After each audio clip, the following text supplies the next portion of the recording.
Taliban, sebuah organisasi militer yang pernah digulingkan oleh pasukan AS pada tahun 2001, sekarang menguasai lebih dari setengah ibu kota provinsi di Afghanistan.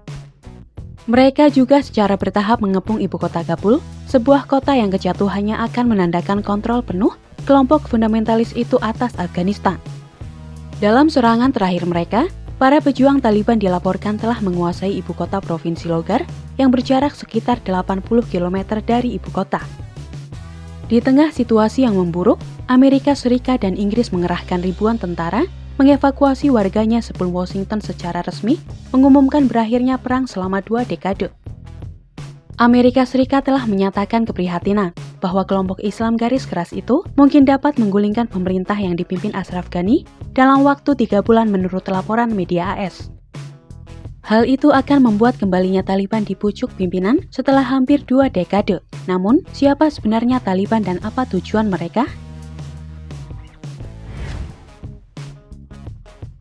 Pada tahun 1994, Mullah Muhammad Omar mendirikan Taliban dengan puluhan pengikut untuk menantang kejahatan dan korupsi yang merajalela selama Perang Saudara.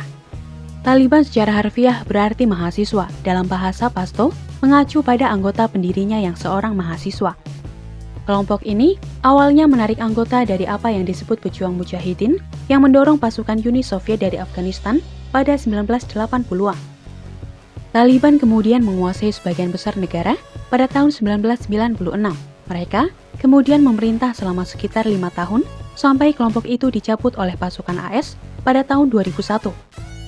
Mullah Muhammad Omar bersembunyi setelah pasukan yang didukung AS menggulingkan kelompoknya. Gerakan Islam garis keras sejak saat itu berperang melawan pasukan Barat untuk mendapatkan kembali kendali atas Afghanistan. Taliban yang sempat populer di awal-awal terbentuknya karena janjinya untuk mengekang kejahatan dan korupsi, kemudian menjadi terkenal karena secara brutal memaksakan versi syariah mereka yang keras. Gadis-gadis dan wanita Afghanistan khususnya menanggung beban rezim Taliban yang melarang mereka untuk bersekolah dan bekerja. Laporan menunjukkan bahwa kelompok tersebut telah menggunakan taktik lama untuk menindas perempuan atas nama sistem Islam yang asli. Sementara itu, Taliban kembali berjanji untuk memulihkan perdamaian dan keamanan bagi para pengikutnya, sementara ratusan ribu warga sipil mengungsi karena takut akan penganiayaan. Menurut sebuah analisis yang diterbitkan di Washington Post, taktik Taliban menunjukkan tujuan mereka untuk merebut perbatasan dan wilayah yang diperebutkan selama pemerintahan sebelumnya.